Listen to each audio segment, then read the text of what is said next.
आइए आज आपको कराते हैं टपकेश्वर महादेव मंदिर के दर्शन और बताते हैं यहाँ की मान्यताएं।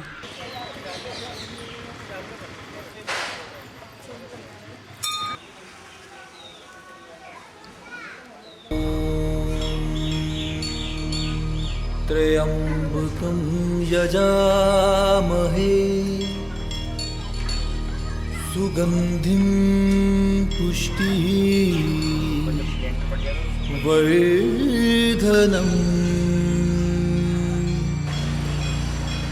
उर्वारुकमिव बन्धना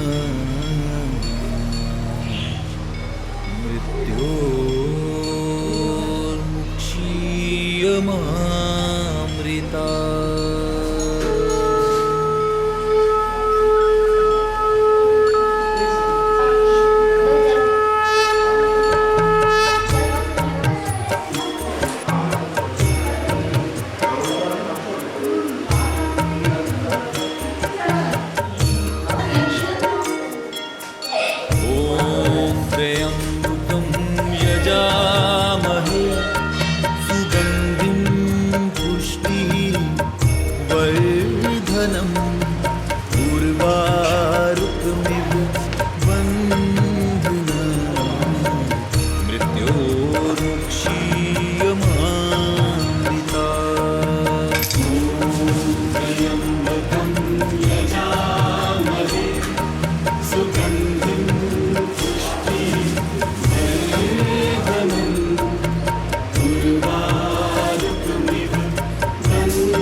धार्मिक स्थलों की श्रृंखला में आइए आज आपको लेकर चलते हैं श्री टपकेश्वर महादेव मंदिर। बाबा के दरबार में जो भी सच्चा है वह खाली हाथ नहीं जाता। यह मंदिर हजारों साल पुराना है जिसमें इतिहास की कई कहानियां जुड़ी हैं। आइए आपको कराते हैं टपकेश्वर महादेव के दर्शन। हमारे साथ हैं टपकेश्वर मंदिर के महंत, ये बताएंगे आपको मंदिर का इतिहास।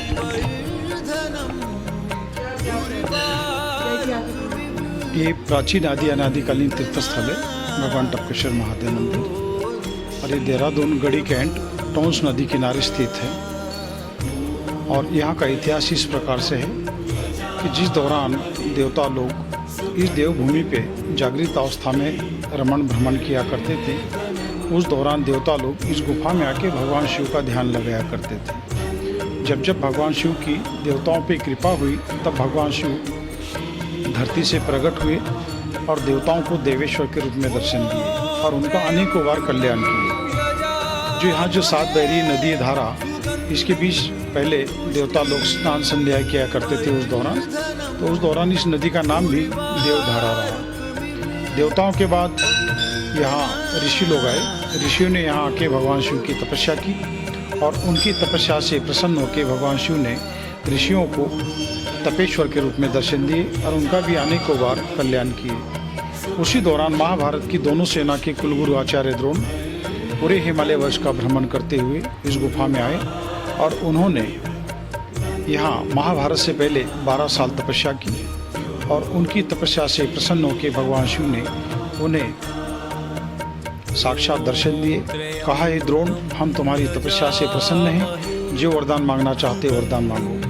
तब द्रोण ने विश्व कल्याण विश्व शांति हेतु भगवान शंकर से धनुर्विद्या का ज्ञान मांगा। कहा जाता है भगवान शंकर रोज मध्य रात्रि को भूमार्ग से प्रकट हुआ करते थे और आचार्य द्रोण को अस्त्र शस्त्र के बारे में रोज एक अध्याय यहाँ पढ़ाया करते थे। ऐसा करते उन्हें संपूर्ण धनुर्विद्या का ज्ञान भगवान शंकर से यहाँ प्राप्त हुआ। बाद में उन्होंने कौरव पांडवों को इसी क्षेत्र में प्रशिक्षित किया, यानी दोनों सेना यहीं पे तैयार हुई और द्रोणपुत्र अश्वत्थामा उनकी जन्मस्थली भी है और तपस्थली भी है। द्रोणाचार्य जी की पत्नी माँ कृपी ने पुत्र की इच्छा जताई, तब द्रोण बोले, हे प्रिय, हमारे प्रारब्ध में संतान तो है ही नहीं, लेकिन भगवान शिव की कृपा हो तो असंभव से भी संभव हो सकता है। फिर ये दो दंपति ने यहाँ इसी शिवलिंग के सामने भगवान शिव की तपस्या की और भगवान शिव से पुत्र प्राप्ति का आशीर्वाद प्राप्त हुआ। 9-10 महीने बाद इसी गुफा में द्रोणपुत्र अश्वत्थामा का जन्म हुआ। उस दौरान उस बालक के मुख से अश्व के समान आवाज़ निकली। तब यहाँ और अन्य ऋषि लोग जो तपस्यारत थे, उन्होंने उस बालक का नाम अश्वत्थामा रखा। जन्म हुआ, लेकिन बच्चे को पीने के लिए दूध नहीं था माँ कृति के पास, तो रोज़ चावल पकाया करते थे और ऊपर का पानी निकाल के पेड़ के पत्तों से उसे पिलाया करते थे। धीरे धीरे बच्चा बड़ा हुआ, चलने फिरने लगा और ऋषि लोग जो यहाँ तपस्यारत थे, ऊपर की ओर वो गुफा के ऊपर घास फूस की कुटिया बना के रहा करते थे और सुबह सुबह ऋषि लोग और उनकी पत्नियाँ यहाँ भगवान शिव को जल चढ़ाने आया करती थी। तो उनके साथ ऋषि कुमार, उनके बच्चे भी हुआ करते थे। तो आगे चल के अश्वत्थामा की उन ऋषि कुमारों के साथ मित्रता हुई। एक रोज़ खेलते हुए उनके आश्रम जा पहुँचे और वहाँ जाके देखते हैं कि सभी बच्चे अपने अपनी माता की गोद में बैठ के अपने अपनी माता का दूध पान कर रहे हैं। तब अश्वत्थामा को आश्चर्य हुआ कि मैं खेलने के लिए आया हूँ, अरे बच्चे क्यों नहीं आ रहे।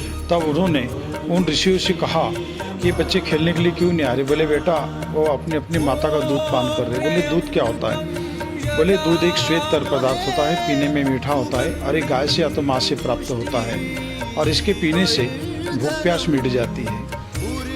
तो बोले, अरे कहानी सुनाने से कार्य नहीं चलेगा, हम आप सब जानते हैं कि अश्वत्थामा ने आज तक दूध का स्वाद कभी चखा नहीं है। जाओ, बोले मटके से 1 कटोरा दूध लाओ। 1 कटोरा दूध लाए और अपनी गोद में बैठा के अश्वत्थामा को 1 कटोरा दूध पान कराए। पीने में मीठा लगा, मधुर लगा और शक्ति का एहसास होने लगा। तब से अश्वत्थामा के मन में दूध के प्रति लालसा। जब तक दूध रहा तब तक ये दूधेश्वर रहे। हर वर्ष से भक्त लोग आते हैं, भगवान शिव की आराधना करते हैं और मन वांछित फल की प्राप्ति भी यहाँ पे होती है। पात्रता अनुसार भगवान शंकर आज भी सबकी मनोकामना पूर्ण करते हैं और ये गुफा पूर्ण रूप से प्राकृतिक है और ये लगभग 6500 साल पुराना स्थान है। और अभी आप जो रुद्राक्ष का जो शिवलिंग देख रहे हैं, इसमें 5151 रुद्राक्ष लगा है और ये देवेश्वर नामक ये मुकुट बनाया गया है। मैं भिवानी हरियाणा से योगेश्वर शर्मा नाम, मेरे 2 दामाद, 4 बेटियां साथ में, दोती साथ में। बहुत सुंदर मंदिर लगा, भगवान के दर्शन करके कृतार्थ हो गए। मन्नत मांगी, अगर आप दोबारा बुलाओगे तो मैं आऊँगा। क्या नाम है मैम आपको? मीनाक्षी। बहुत बढ़िया है, दर्शन करके बहुत अच्छा लगा। इतिहास के बारे में पता?